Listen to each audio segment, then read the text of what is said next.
Namaste. So today we take up this poem. It's a short, beautiful poem, A Thing Seen. And there are many fascinating things in this small poem. There is in it a method we find sometimes in some mystic poets that they will almost set the poem like a puzzle. Some of Amir Khusro's writings you will see. Of course, nobody comes near Sri Aurobindo in his poetic genius, but you will see that he is describing something, and then he says, "Tell me what it is." So you will say one thing, and then he said, "No, it's this." So there is that aspect in this poem which makes it very sweet and beautiful. But very importantly, there is an aspect of the divine which we completely miss, especially with this Mayavad. And in even normal life, we think divine is only when we are doing some big things. So divine, when you give a talk, oh divine is, and hopefully a good talk, oh divine is working. But when you are sweeping the floor, what is there in this? But several places Sri Aurobindo reminds us, in the dining room, one of my favorite quotes, that there are two things perfectly pleasing to God in His servant: those who sweep His floors in silent adoration, and the other is those who fight for His divine consummation in humanity. So we have Shabri, we have Lakshman, we have Bharat, we have Hanuman, we have Nishadraj, all these, Jatayu. So the divine does not measure us based on big things. That is our human notion. There is a very nice little story of, I think it is Amal Kiran, that he had done a little painting and taken it to the mother. The mother sees a part of the painting and says, "This is very beautifully done." So he felt quite ashamed because that was the only time he was remembering an offering to the mother. So there is this word which Aurobindo uses, Samam Brahmam.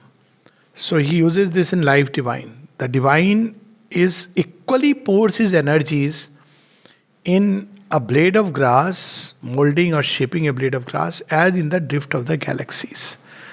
We have that marvelous line from the poem Who? The hand that sent Jupiter spinning through heaven spends all its cunning on shaping a curl.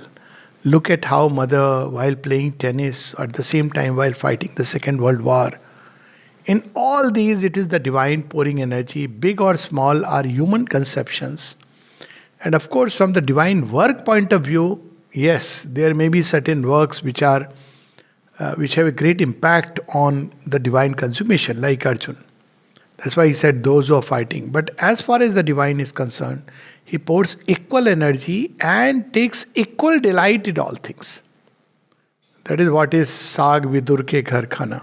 To eat Saag in Vidur's house, he takes delight. So here, this poem is like that. Let me not build more suspense. Let's start with the poem. She. What happens the moment we say she in her garden? See how our mind starts working. Probably there is a woman whom he is talking about. She in her garden near the high grey wall. So she is somewhere around a wall which is high and grey, sleeping. What a sweet little...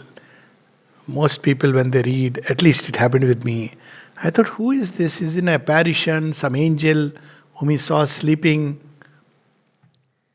A silver-bodied birch-tree tall. Now that there is a tree, there is a wall on which she is sleeping. And there is the birch-tree that held its garments over her white and green. This birch-tree is hiding her as if, so that, it is providing a cover like a garment. Building a parapet of shade between, forbade the amorous sun to look on her. Sun will feel drawn and attracted. So it is forbidding. The tree is covering her. You can't see her, sir. Because she is asuryam pasya. Don't touch her, don't try to kiss her, don't try to come near her. You will fall in love with her. So you see, now the mind is working in a certain way. Forbade, the tree forbade the amorous sun to look on her. No fold of gracious raiment was astir. So the tree is also quietly, because he doesn't want to rustle the dress the tree is wearing, because lest she is disturbed. The wind walked softly. Everything, Sri Aurobindo, makes them come alive with a divine touch. Several times today I was reading in Savitri where he speaks about the narrow path. And he says that brooding path. Why brooding? Because it's like a narrow, concentrated path. Like brooding path. So here he describes the wind walked softly, silent moved a cloud. Why? Because she is sleeping. Nobody should disturb her. So wind is also moving quietly. Cloud is moving softly. Listening. The wind walked softly, silent, moved a cloud, listening. So they are all quiet. They are listening to something which has not yet begun. Listening. Of all the tree, no leaf was loud, but guarded a divine, expectant hush. They're all waiting to listen. They are all the audience. The sun may fall in love when he listens. The tree is waiting. Not a leaf is loud. The cloud, the winds, they are all waiting in a divine, expectant hush. Something is going to outbreak out of that silence. Thrilled by the silence of a hidden thrush. See, thrush is a songbird. This is the interesting part. Thrush is not describing a woman. Thrush is a very small, some of them can grow a little big, bluebird, robin.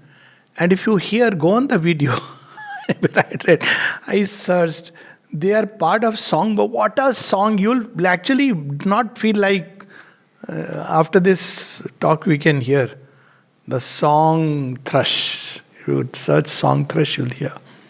Some of them whistle, some of them very sweet. Now imagine, Sri Aurobindo has poured, this is called a thing seen. The divine is seeing it.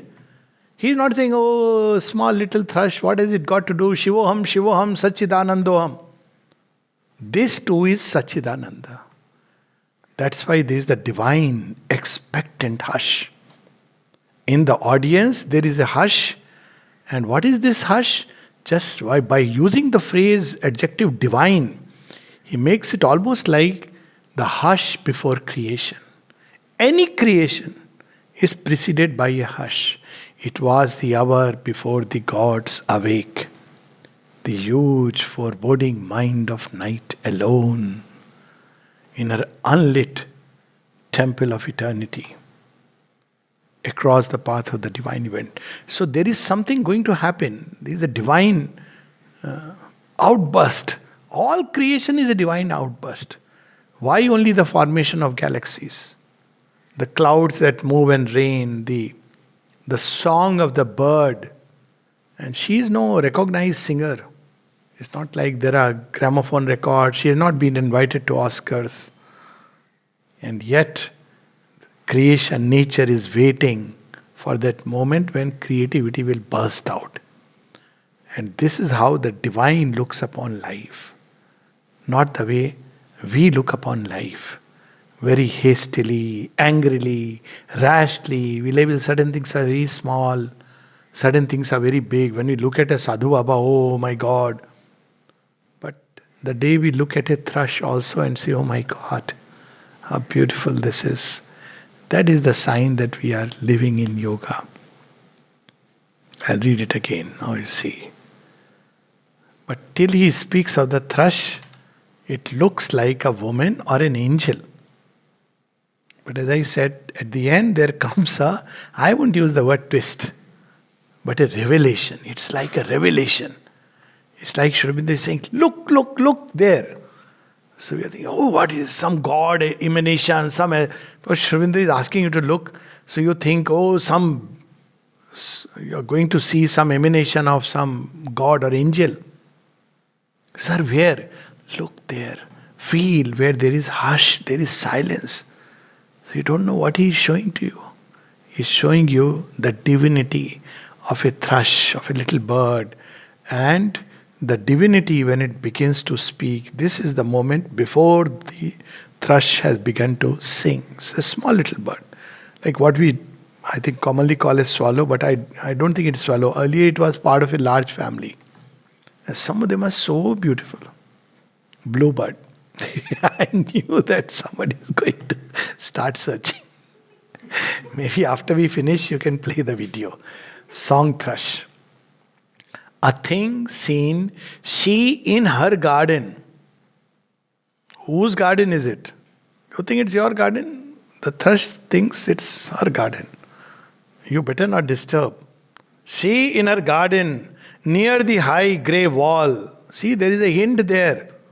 It's like a riddle. A woman climbing up the wall, you really believe she will be sleeping on a parapet? See, now it's, as I said, like riddles. I don't know whether you have heard some of them, Umar Khayyam's, those riddles, no? Amir Khusro. Bol sakhi hai, nahi sakhi wo. So it's like a riddle. Now you see, now he's already given the hints. There is a silver grey wall on the parapet she is sleeping. It can't be. That a silver-bodied birch-tree tall that held its garments over her wide and green, building a parapet of shade between, forbade the amorous sun to look on her, lest she gets burnt, lest she gets hurt, because sun will fall in love with her. And what's going to happen after that, we don't know. No fold of gracious raiment was astir. Gracious raiment is the birch tree, which has put the green canopy. The wind walked softly. The day we start looking at nature with this way, wind is conscious. We become conscious of nature. We just say, oh, aaj hawa nahi chal raha hai. Wind is not there. We don't see that wind is going very softly. See the difference? When I read some of these things of Sri Aurobindo, it reminds me of Kalidas. I don't know why Sri Aurobindo has appreciated Kalidas to the utmost. 3 writers in India, Valmiki, Vyas and Kalidas, are the ultimate. And several times he has also translated some of Kalidas' poetry. And it's quite likely that Kalidas was a vibhuti of Sri Aurobindo. Like in French Revolution. You know how Kalidas describes Himalaya, India. Himalaya is sitting with his measuring rod, its hands dipping into the sea. When you look at, you think of Sri Aurobindo somehow. Himalaya sitting majestically and with its hands dipping like a measuring rod into the sea on both sides. So whoever says Bharatvarsh is a modern conception, they don't know. India was a nation. Kalidas describes that. So Kalidas, this reminded me of a story from Kalidas. So when Kalidas was asked 2 of his disciples to complete one of his poems, I think it was Abhigyan Sakuntalam. I can't vouchsafe for the complete authenticity of the story, but I didn't get it from WhatsApp. And I find it fairly reliable. In any case, it's beautiful. So he asked 2 of his disciples who will complete portions of it. So he asked them to describe in Sanskrit, obviously Sanskrit, what they are seeing. So what did they see? A dry tree standing outside. How do we describe? Well, so the first disciple describes it. Shushko vriksha tisthati agre. Shushk is dry. Vriksha, tree. Tisthati, standing. Agre, in front of me. Kalidas said, okay. Called another disciple and asked him to translate, to describe. He says, Neerasa taruvara vilasati purata. He doesn't say dry. It was once filled with rasa. So he's Neerasa. See the difference? Taruvar, Not vriksh, taruvar. So what if he is right now near us? Who knows, tomorrow he'll be filled with once again the ras. So it gives hope. Vilasati. Who says he is standing? He is lording over. He is enjoying standing like that.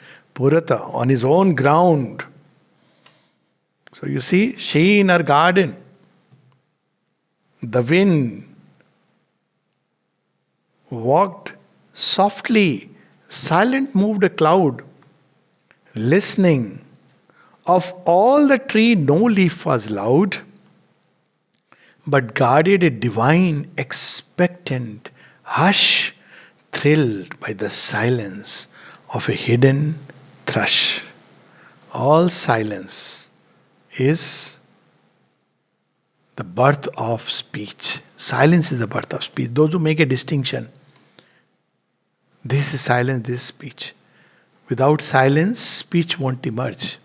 And what does speech do? It enriches the silence. So there is the divine expectant hush. Same thing like creation. So we see creation enriches the creator. Otherwise, these all qualities are there, Ananta Gun, but all inside. But everything in creation owes itself to the creator. You can't imagine creation without the creator. But equally, creation enriches the creator.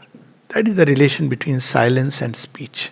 So here he says, all these are waiting, but guarded a divine, expectant hush, thrilled by the silence of a hidden thrush. The joy of waiting, this thrilled by the silence is so wonderful. Sometimes waiting is more beautiful than meeting.